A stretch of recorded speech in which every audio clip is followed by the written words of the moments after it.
আজকে অপরাজিতা স্কুলে আসেনি? না, মনে হয় শরীর টরীর খারাপ করেছে। কিন্তু ওর মা যে বললে ও স্কুলে এসেছে, নাকি আমার আগেই বেরিয়েছে? বলিস কি? তাহলে গেল কোথায়? ও তো স্কুলে না আসার মেয়ে নয়। কিছু বিপদ জীবন হয়নি তো? খবরের কাগজ খুঁজলেই তো কত কি দেখা যায়। চল একবার ওদের বাড়িতে ফোন করে দেখি। হ্যাঁ চল। না,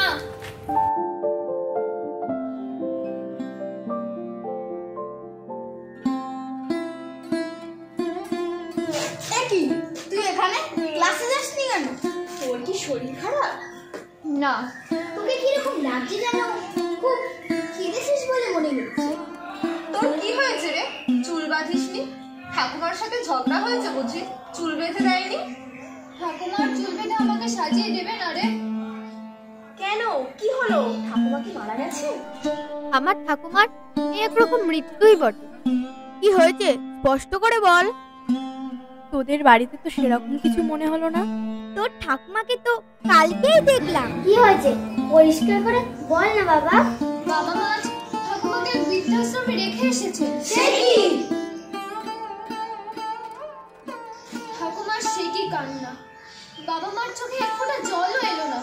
ভাবতে পারিস মানুষ কতটা নিষ্ঠুর হলে নিজের মাকে, যে জন্মদাত্রী মা, সন্তানের মঙ্গলের জন্য, সুখের জন্য নিজের জীবন পর্যন্ত বিপন্ন করতে দ্বিধা করে না, সেই মাকে তার নিজের হাতে তৈরি ঘর সংসার থেকে, যাদের একদিন তিনি তিল তিল করে বড় করে তুলেছিলেন, সেই সব প্রিয়জনদের কাছ থেকে দূরে কোন অজানা পরিবেশে কতগুলো অজানা অচেনা মানুষদের কাছে ছেড়ে আসতে পারে?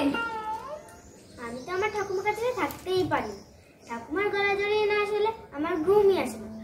আমার বাবা মা যদি কোনোদিন আমার ঠাকুমাকে এইসব বৃদ্ধাশ্রমে পাঠান, তার আগে আমার জন্য একটা সিট বুক করতে হবে। অপরাজিতার ঠাকুমা কিন্তু বড় ভালো মানুষ, কি সুন্দর গল্প বলতেন। সেবার অপরাজিতার জন্মদিনে কি সুন্দর গান গাইলেন বল। আমার অপরাজিতার নামটাও ঠাকুমারই রাখা। জানিস, যেতে হবে জেনে ঠাকুমা বাবা মাকে বারবার বলবেন, তোদের সংসারে তো কাজের লোকের দরকার, আমাকে না হয় সেভাবেই থাকতে দিবি, তোদের ছেলের মাইনেটাও বাঁচবে। কিন্তু তাতেও বাবা মার মন গলব না। যাবার সময় আমি কান্নাকাটি করবো এই ভেবে আমাকে সকাল সকাল স্কুলে পাঠিয়ে দিবে, আর আমিও সেই দৃশ্যটা দেখতে পারবো না বলে চলে এলাম। কিন্তু ক্লাসে যেতে পারলাম না। এতক্ষণে হয়তো বাবা মা ঠাকুমাকে সেই বৃদ্ধাশ্রমে রেখে এসেছে। তোর বাবা তো কলেজে পড়ান। হ্যাঁ, বাবা সোশিওলজি পড়ান, সমাজতত্ত্বের অধ্যাপক। আর আমার মা মহিলা সমিতির প্রাদেশিক সভানেত্রী। আমার বাবা ছাত্রদের পড়ান আমাদের সমাজের ইতিহাস, সমাজকে কিভাবে গড়ে তুলতে হবে। আর আমার মা সমাজের নির্যাতিত মহিলাদের মুখে হাসি ফোটানো, যার একমাত্র ব্রত নিজের শাশুড়িকে তার নিজের স্বামীর তৈরি বাড়ি থেকে বলতে গেলে ঘাট ধাক্কা দিয়ে বার করে দিতে তার হাত একটুও কাঁপে না। কি সুন্দর এক আদর্শ আমার স্বামী।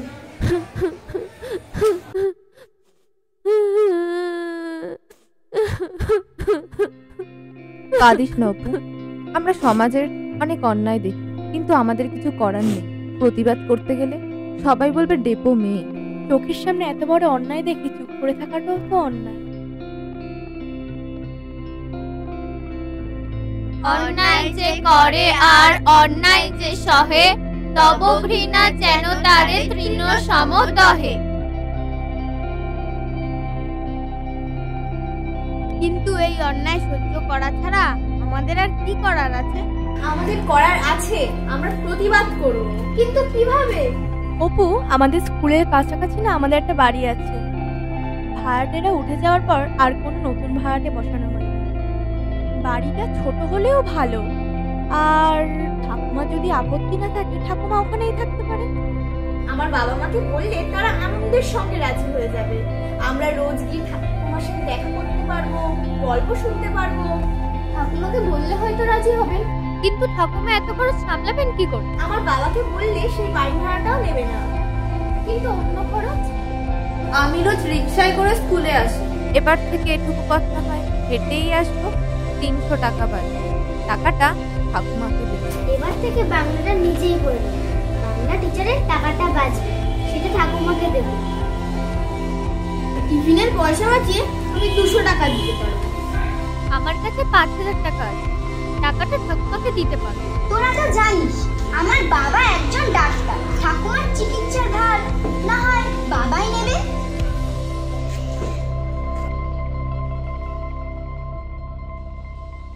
আমরা পারি, আমরা পারবো, ঠাকুমার মুখে আমরা হাসি ফোটাতে পারবো। কিন্তু ঠাকুমা তো নেই। এতক্ষণে ঠাকুমাকে নিশ্চয়ই সেই বৃদ্ধাশ্রমে রেখে এসেছে। আমি তো সেই বৃদ্ধাশ্রমের ঠিকানাও জানি না। বাবার কাছ থেকে জেনে নিবি।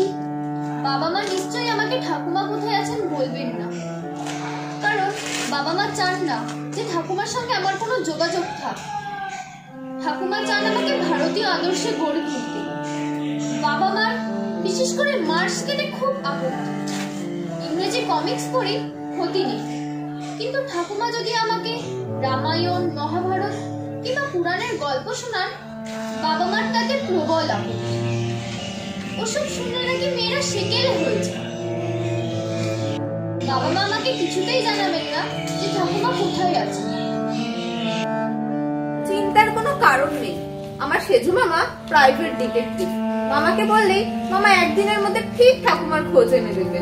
বাইরেটা যা আছে বরং বৃদ্ধাশ্রম থেকে আসাই ভালো, তাহলে তোর বাবা মার ব্যাপারটা জানতেই পারবে না। কি অদ্ভুত জানিস, এক একটা মানুষ এক এক রকমের হয়। আমার বাবার সেই ছোটবেলায় আমার ঠাকুমা ঠাকুরদা মারা গেছে।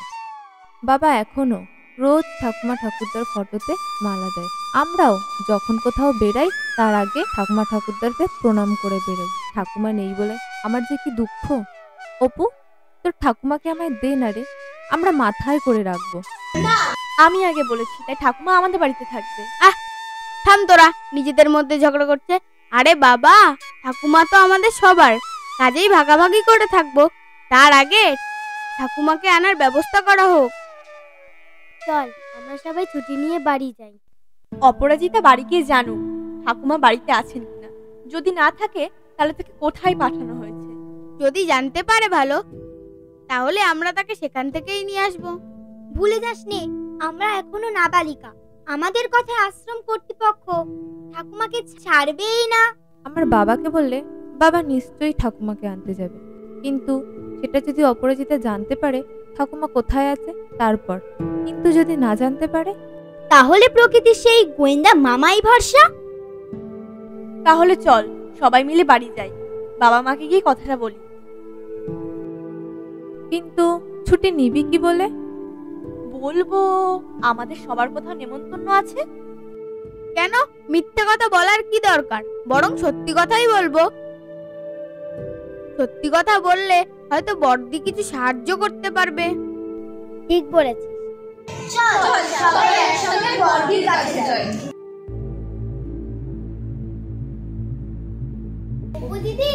অপু দিদি তুই এখানে? তোর বাড়ি থেকে লোক এসেছে। ক্লাস টিচার বললেন তুই ক্লাসে যাসনি, কিন্তু আমি তো তোকে স্কুলের গেট দিয়ে ঢুকতে রেখেছি। শিগগিরই চল। কেন, কি হয়েছে?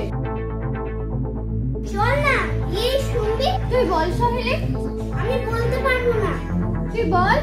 তোর ঠাকুমা। কি হয়েছে ঠাকুমা? তোর